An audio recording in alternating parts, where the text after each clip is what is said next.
간증사연 두 번째 이야기, CEO에서 노숙자가 되기까지 나를 부르신 하나님. 데이빗.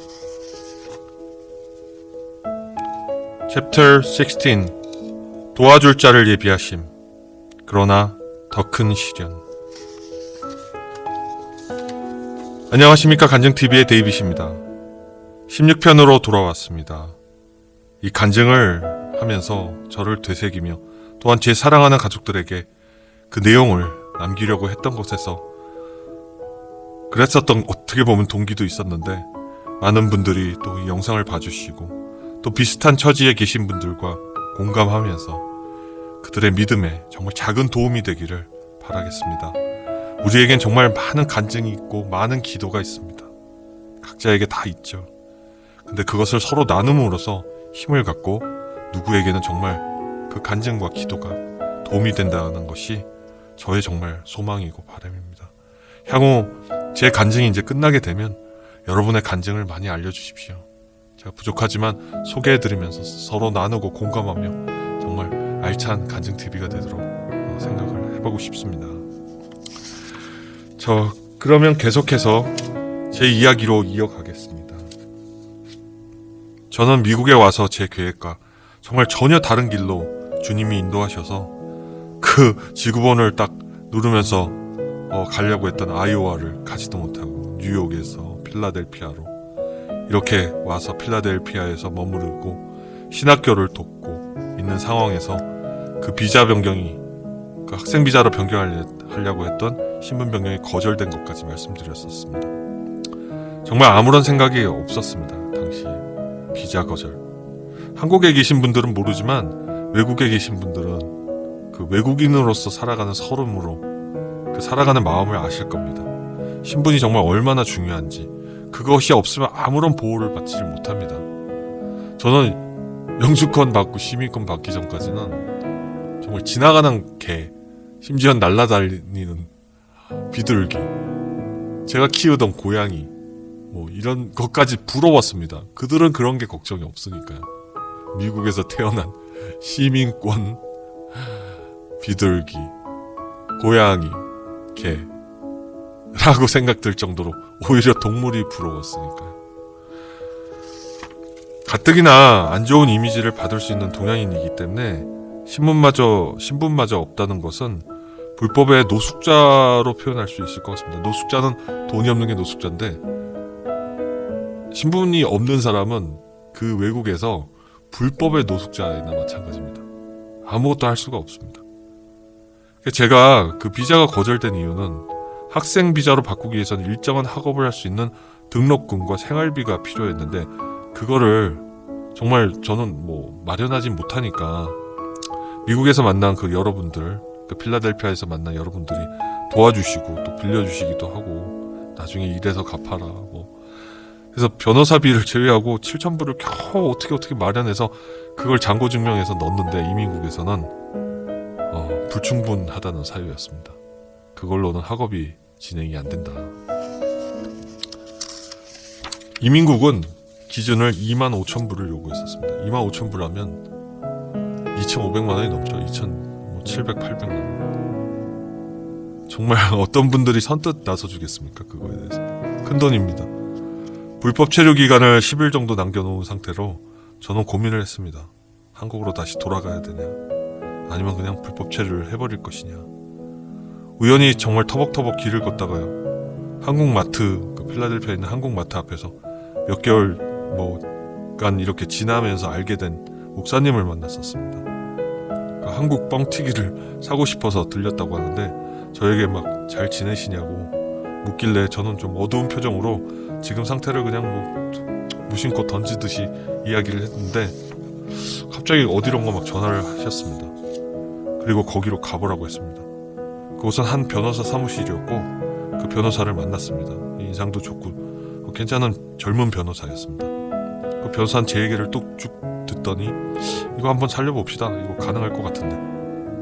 근데 저는 모자란 돈을 채울 수가 없었습니다. 저는 방법이 없습니다. 변호사님은 저에게 내가 지금 도울 수 있는 방법은 변호사 수수료를 지금 받지 않고 나중에 받을 테니까 이거 한번 살립시다, 그렇게 나오는 것이었습니다. 한국을 통해서 지원받을 곳을 생각했지만 그런 게 있으면 제가 뭐 미국 땅까지 왔겠습니까? 저희 형제들은 잘 사는 형제들도 있는데 거의 제가 가능한 일이 아니었으니까. 그래서 저는 한국에서 뭔가 알아봐야 된다는 건 포기했습니다. 정말 그냥 막막하기만 했습니다. 그런데 제가 조심스럽게 그 변호사를 만난 얘기도 하고 이렇게 학교에다가 얘기하고 있는데 그 신학교 총장하고 장로님 또 막 은퇴하신 목사님들이 그 돈을 다 모아서 마련해 주셨습니다.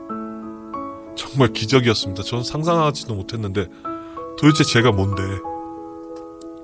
그리고 또 그분들은 이민국에서 막 잘 통과될 수 있도록 인맥을 막 동원하다 보니까 연방 상원 의원으로 계신 한 한국분에게도 막 연락해서 이민국으로 잘 진행될 수 있도록 도와달라고 부탁까지 해주셨습니다.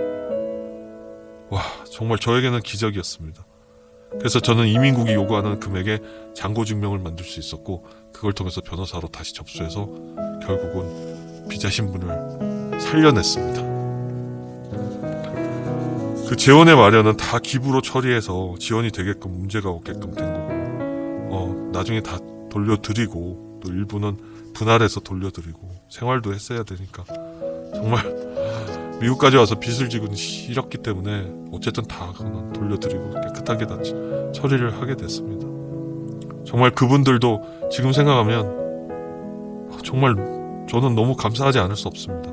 도대체 이 쓸데없는 자가 뭔지 그분들이 그렇게 낯설은 땅에 온 진짜 짐 하나 질질 끌고 온 저를 그렇게 도와주셨을까? 그게 사랑이었던 것 같습니다. 오히려 한국 사람들을 조심하라고 하는데 그런 분들을 만났다는 게 너무나도 감사했습니다.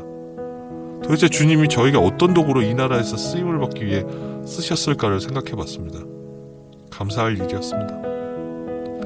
저는 그 신학교가 가지고 있던 교회에서 찬양 사역자로 열심히 봉사하고 신학교에서도 영어 수업도 듣고 구약학도 이제 듣게 됐습니다.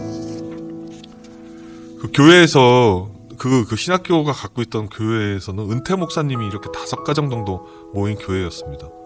그분들은 그러나 은퇴를 했어도 그 열정은 변함이 없었습니다. 정말 기도도 뜨겁고 찬양할 때 두 손 들면서 그 옛날 찬양, 옛날 찬송을 위주로 많이 했습니다. 왜냐면 요새 찬양을 하면 그분들이 모를 것 같아서 주로 정말 옛날 찬양들 많이 했습니다.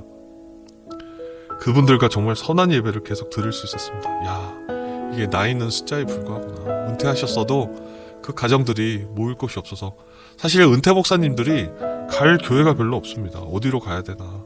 그래서 신학교에서 배려를 해주고 그런 목사님 가정들이 모여서 사모님 반주하시고 그 할머니 사모님이 막 반주하시는데 정말 옛날 우리 초등학교 때 그 선생님들 풍금 치듯이 그렇게 딴딴딴딴 이런 식으로 치고 저는 기타 치고 그래도 그 정말 하나하나 찬송 그런 것들이 너무 은혜로웠습니다. 하늘의 영광 이런 거 나의 맘속에 차고도 넘쳐 그런 찬송할 때 그 찬양이 멋있고 진짜 밴드가 있어서 진짜 그게 아니라 제가 한국에서 경험했던 그런 밴드 그게 아니라 피아노 기타 하나로 진짜 두 손 들고 손 올리고 경배하면서 그 찬양이 너무 정말 은혜로웠고 심지어는 예배 시간에 5월 8일 어버이날에는 그 어머니 노래도 불렀습니다. 그 나이 드신 그 할아버지 할머니 목사님들을 위해서 정말 나실제 괴로움 다 잊으시고 그런 식으로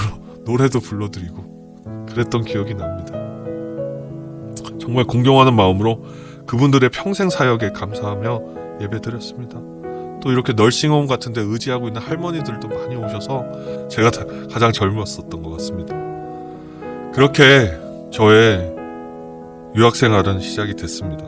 모세오경을 공부하면서도 참 정말 재밌고 은혜가 많이 되었고 영어도 많이 늘었던 것 같습니다. 그러나 학생 비자 신분으로만 학교에서만 일을 할 수 없기에 항상 경제적으로 아쉽고 부족했습니다. 빡빡하게 살았죠. 제가 지냈던 집은 저번에도 얘기했지만 100년 된 그 3층 집이었는데 그 집에 아무도 안 살고 저 혼자 살았습니다. 저 3층 제일 꼭대기에 살았는데 밤에는 되게 무서웠습니다. 집도 큰데다가 삐그덕 거리는 오래된 집이었기 때문에. 근데 그 집은 난방을 해줄 수가 없었습니다. 제가 그렇게 그 집을 지켜야 되는 상황이었고 난방까지 바랄 수도 없었습니다. 그 난방이 안 되니까 필라델피아 겨울은 굉장히 춥습니다.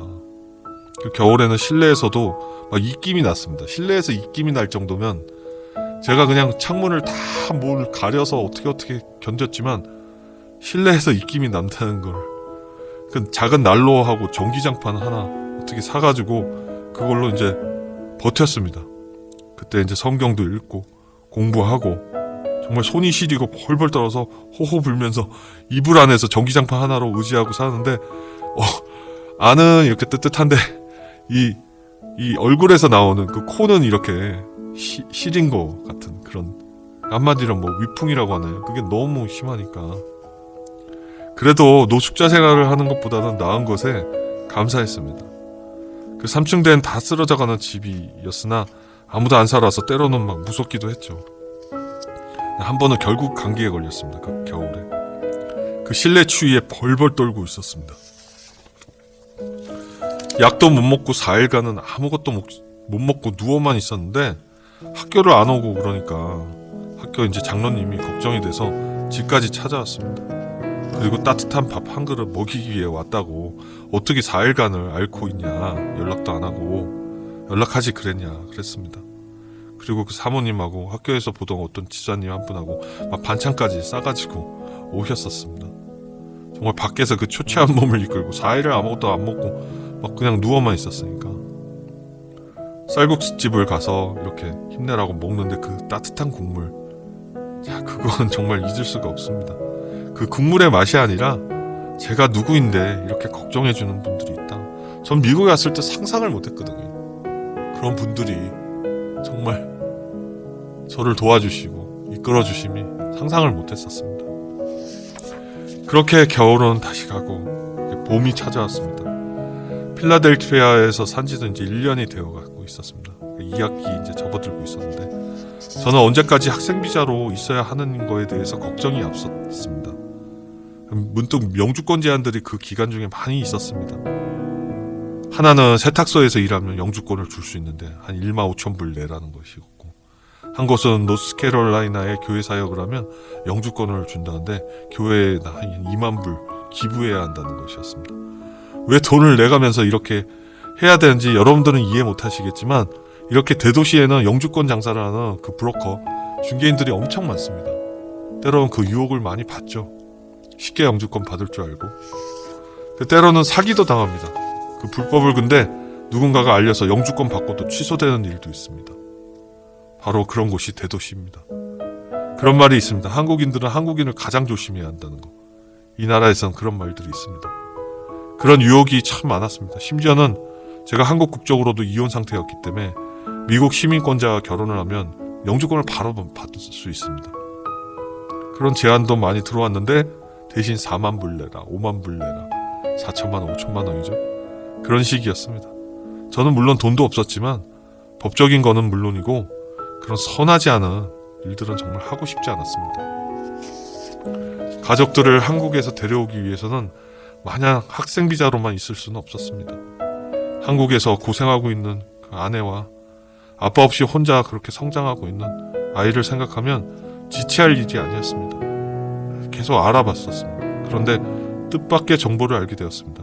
버지니아의 한 괜찮은 그 대학에서 MBA를 할 수 있는 길이 열렸었습니다. 그 장학금도 주고 취업 비자나 영주권도 지원하고 학교에서 일할 수 있도록 해주겠다는 아주 좋은 조건이었습니다. 그래서 저는 신학교 학기를 마칠 즈음에 그 도와주신 그 총장님, 그 장로님, 그 여러 집사님들, 또 은퇴하신 목사님들, 그분들에게 정말 이해를 시키고, 물론 그분들도 많이 섭섭했는데 저를 뭐 영주권을 해줄 수 있는 상황이 아니니까 그 감사하고 도와주셔서 버지니아로 이제 갈 수 있게 되었었습니다.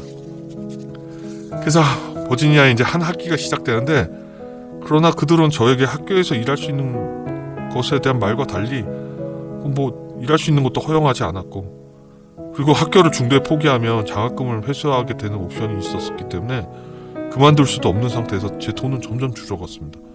또 영주권 취업비자 얘기도 할 수가 없었습니다. 계속 눈치를 봤었고요.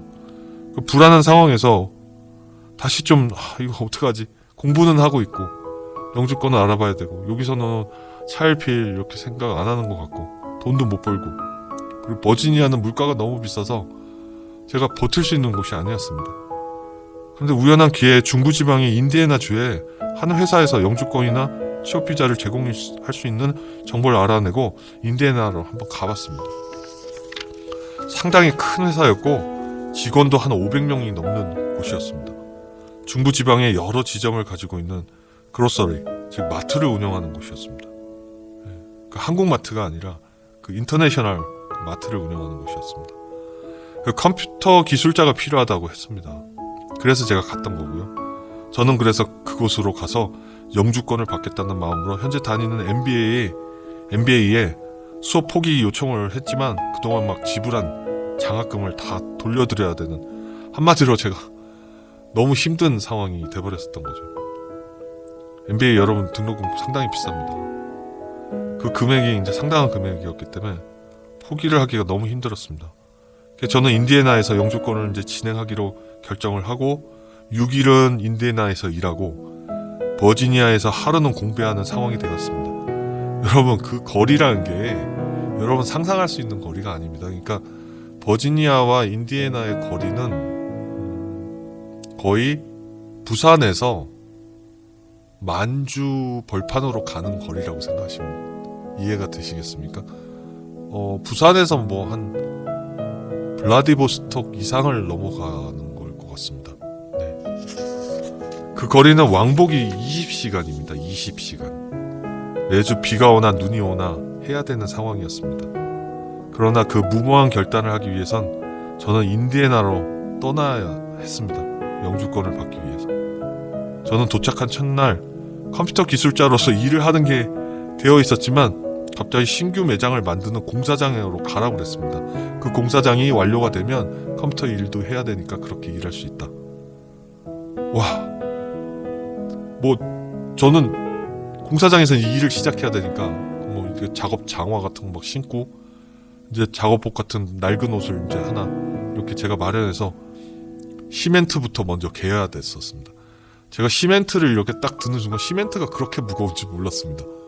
제가 그렇게 힘이 없는 사람은 아닌데 시멘트가 그렇게 무거운 줄 몰랐습니다. 시멘트를 그 믹서가 이렇게 돌아가고 여기다 이렇게 호스로 해서 물을 공급하고 시멘트를 갠 다음에 이렇게 시멘트를 이렇게 이제 한마디로 공구리 같은 걸 쳐야 되는데 믹서에 넣다가 시멘트 포장까지 이렇게 말려 들어가서 제 손까지 이렇게 먹어 들어가는 상황에서 뺐더니만 사람들이 막 옆에 있는 멕시코 애들이 웃고 막 거기 작업하는 그 담당 사람 화내고 막 핀잔을 받았던 게 저희 첫 이제 공사장에서 이제 일하게 되는 그 순간이었습니다.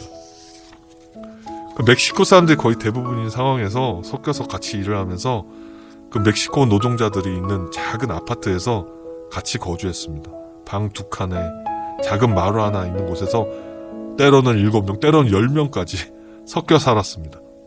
한국인은 뭐 저 혼자뿐이었고요. 그때 그들이 만든 음식, 또띠아, 타코, 브리또 정말 질리게 먹었던 것 같습니다. 물론 그거로 인해서 스페인어가 좀 늘긴 했습니다. 뭐 거의 1년 이상을 같이 살았으니까. 일을 하다 보면 막 벽이 붕괴되고 살갗이 찢어지고 눈에 막 파편이 튀어서 위험한 적도 한두 번이 아니었습니다.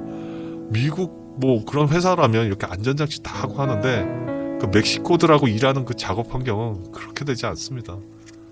뭐 정말 북한의 천리마 전투를 의식할 수 있는 정말 천삽 뜨고 허리 한번 피는 그런 엄청난 강행군을 했습니다. 거기서 막 포크레인부터 불도우자 뭐 닥치는 대로 운전할 수 있게 되고 타일 공사, 아스타일 그리고 이 드라이월 치는 거, 벽 공사 정말 안 해본 일이 없었습니다. 그런 여러 가지 일들 아마 지금 제가 그때 경험한 거 가지고 집도 지을 수 있지 않을까. 네, 그런 생각도 듭니다. 이거 프레임자하고 2x4로 연결해가지고 막 그렇게 해서 집도 지을 수 있을 것 같습니다.